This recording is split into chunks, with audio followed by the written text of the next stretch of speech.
O ex-presidente Jair Bolsonaro presta depoimento na sede da Polícia Federal em Brasília sobre a polêmica que gira em torno das joias que foram presentes aí, que vieram do governo saudita e que não foram devidamente registradas ao chegar ao Brasil. Ele também terá que responder sobre o recebimento de armas, um fuzil e uma pistola dos Emirados Árabes. Para o ministro da Justiça e Segurança Pública, Flávio Dino, caso não haja provas ou explicações, existem 3 possíveis acusações que podem cair sobre Bolsonaro: descaminho, peculato e lavagem de dinheiro. Já quero jogar então essa fala de Flávio Dino para os nossos comentaristas. Peculato, descaminho, lavagem de dinheiro. Você vê esses 3 ou não, Segré? Bem-vindo. Boa tarde, Evandro, aos colegas, à audiência que nos prestigia com a sua companhia. É difícil interpretar qual poderia ser, porque não tem os dados suficientes, por isso o depoimento do presidente, do ex-presidente, para poder clarificar na fase de investigação se procede ou não procede. Primeiro, o início do processo.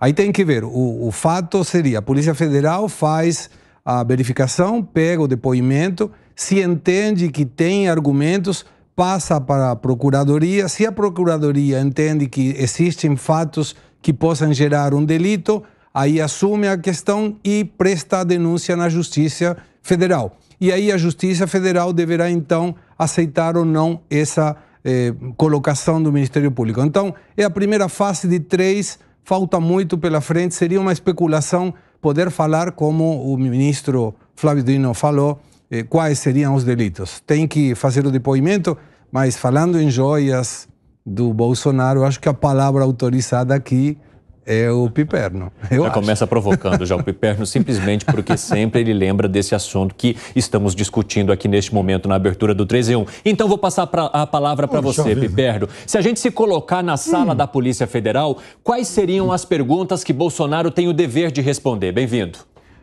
Obrigado, Evandro. Tudo jóia aí, Bolsolândia. Olha, são muitas as questões, né? Por exemplo, a última, a mais recente que me desperta, assim, todas as dúvidas do mundo é por que esse último estojo de joias, esse último lote, foi parar numa propriedade do Nelson Piquet. Essa conexão eu acho muito estranha, né?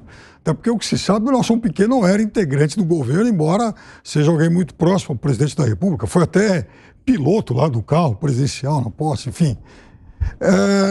Agora, falando sério, a gente já esgotou um pouco a questão dessas dúvidas, porque, vejam, foram muitas as tentativas, por exemplo, de resgatar o lote maior. Por que isso durante mais de um ano? Por que houve uma tentativa de fazer com que essas joias ingressassem no Brasil de uma forma, né, tão sorrateira, né? A bagagem lá de um funcionário, assessor do assessor. Quer dizer, aliás, eu espero também que a bomba não estoure. Aliás, as joias, enfim, não, essa conta toda não estoure aí, enfim, no rapaz que emprestou a mochila para servir de mula. Então, essa é uma questão. Por que tentou-se fazer com que essas joias entrassem de forma sorrateira no país? Segundo, por que houve interferência de um ministro de Estado que foi até o posto da Receita Federal para tentar uma carteirada? E depois, durante esse processo todo, durante mais de um ano, foram muitas as tentativas de se colocar de novo a mão desse lote de joias, o mais valioso aí, o de 3 milhões de euros. E por último, por que, então, se mobilizar uma aeronave da União, ou seja, foi gasto também, né, mais gasto público, no dia 28 de dezembro, para pegar um funcionário e levar, então, até Guarulhos para tentar o resgate disso, a carteirada final. Agora, fora isso tudo, e a Polícia Federal é uma corporação extremamente competente, mas, enfim, eu não sei, eu acho que talvez ela tivesse mais elementos para fazer esses questionamentos de hoje, se todos os outros ouvidos fossem ouvidos antes. Então a gente já sabe que o Bento Albuquerque foi. Mas, por exemplo, o Coronel Cid acho que está sendo ouvido agora, hoje também, né? Então talvez esses personagens pudessem fornecer mais subsídios para os devidos questionamentos que serão feitos, que estão sendo feitos ao ex-presidente. Agora, o ministro Flávio Dino também não tem que ficar palpitando nesse momento, porque ele tem mais ou menos as mesmas informações que nós, que a imprensa apurou. Há a informação de que todos prestariam depoimento hoje ao mesmo tempo, para que não houvesse também nenhuma possibilidade de um comunicar o outro ou combinarem versões, enfim. Foi as informações que nós recebemos sobre essa atitude tomada pela Polícia Federal neste dia. Quero saber de você, Almeida, se tem muitas questões que te intrigam ou muitas perguntas ainda que precisam ser feitas e precisam de resposta. Muito bem-vindo. Boa tarde, espectadores da PAN, boa tarde, colegas de bancada. Eu diria que as questões não me intrigam. Eu estou quase convencido de que tem uma coisa que os baianos chamam de migué. Não sei se você conhece essa expressão. Sim, claro. Dar um migué, né? Dar um migué. Eu acho que o ex-presidente deu um migué em relação às joias. Por quê? Porque você tem vários fatos que levam a essa crença. Por exemplo, você teve 8 tentativas de reaver essas joias. Você teve a presença de um desses lotes, como o Piperno falou, na fazenda do Nelson Piquet. Nelson Piquet não é nenhum especialista em ourivesaria islâmica, nem nada disso. Ele é um aliado do ex-presidente Bolsonaro. E estava lá um lote, né? A terceira coisa, foi alegado que aqueles bens seriam itens personalíssimos. Ora, você sabe que o tipo jurídico de item personalíssimo é um item barato. É uma coisa como, sei lá, uma camisa, um boné, um broche, alguma coisa nesse sentido. Obviamente, não entra na categoria de item personalíssimo, joias que vão no valor de 17 milhões de reais. Outra coisa...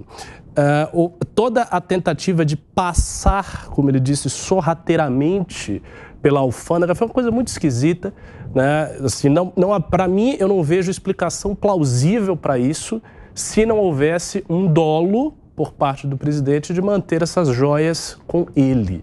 Então, eu acho que isso que aconteceu. Se esse fato vai incorrer em peculato, nesses tipos jurídicos, é difícil de determinar isso, obviamente. Vai depender do depoimento.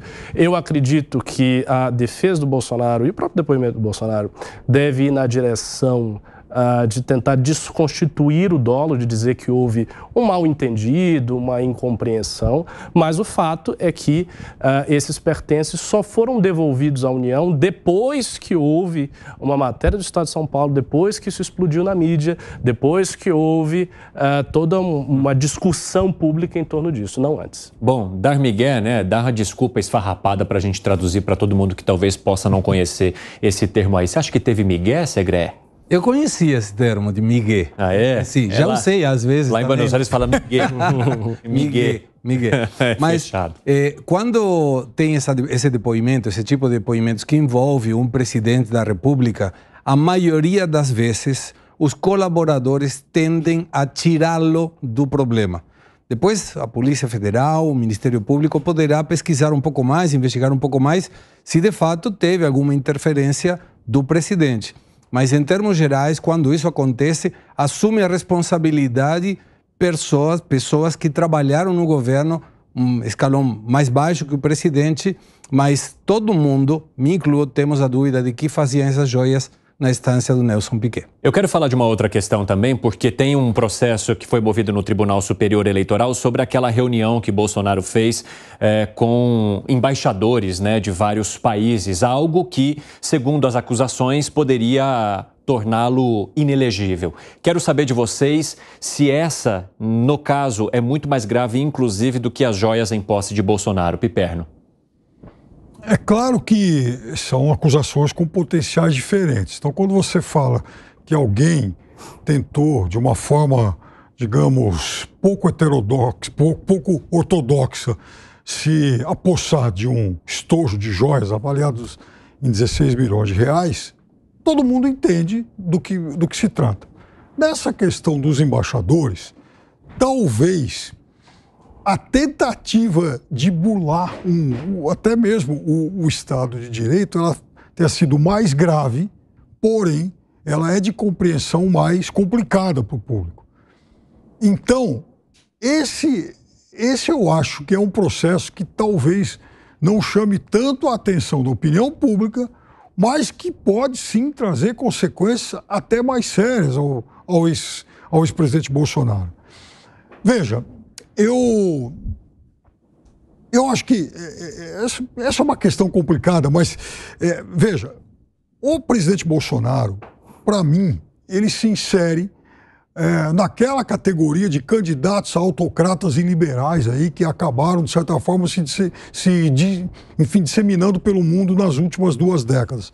Aí você pode falar em Chaves, Putin, Trump tentou, El Salvador, o Butaleb, tem um monte aqui, a direita e a esquerda, são vários. E, aliás, são vários e com modus operandi mais ou menos parecidos em muitas questões, em muitas práticas. Bolsonaro é um deles. E eu acho que essa reunião com os diplomatas, ela se insere nessa categoria de eventos que tentam burlar o Estado de Direito, muito comuns, eventos esses muito comuns a essa categoria, enfim, de líderes políticos que eu acabei de mencionar. O que você coçou a cabeça aí, Segré? A gente está falando daquela reunião com embaixadores em que, em parte da conversa ali de Bolsonaro com eles, houve até uma suspeição sobre o processo eleitoral. Fala, Segré. Porque quando o Piperno mencionava sobre os autocratas, e estou de acordo, liberais, aí já começou a complicar. Quando coloca Putin e Maduro como liberal, já aí falei... Pô, não, mas não diz que eles são liberais. Não, aí iliberais. Ok. Iliberais. Ok. Iliberais. Então, está claro. Porque senão estamos colocando informações que não são válidas. Agora, essa reunião, se você avaliar, eu não enxergo isso como uma tentativa de golpe de Estado por parte do presidente Bolsonaro na época. E justifico. Essa reunião com os embaixadores não ia alterar em absolutamente nada o resultado eleitoral.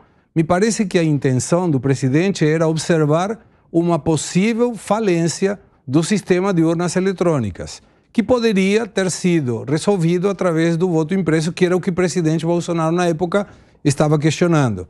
O STF foi e multou o presidente Bolsonaro com esses R$20 mil.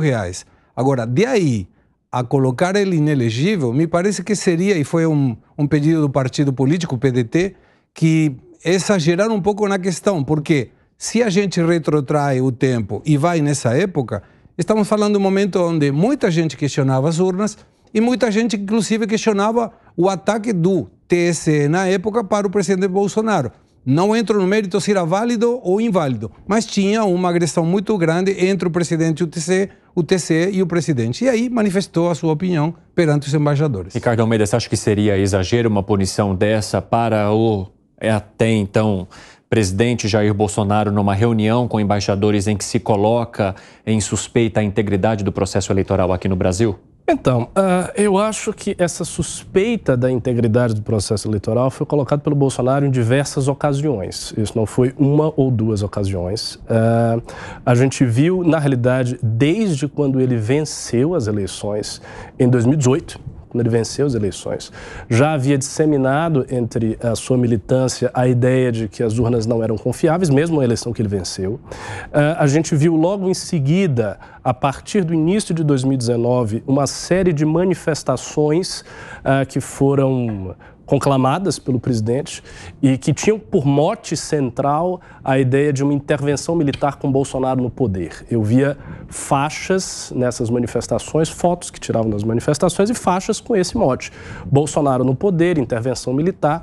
Houve várias vezes em que Bolsonaro fez alusões a esse tipo de coisa. O próprio Eduardo Bolsonaro, seu filho e deputado federal, fez alusões a esse tipo de coisa.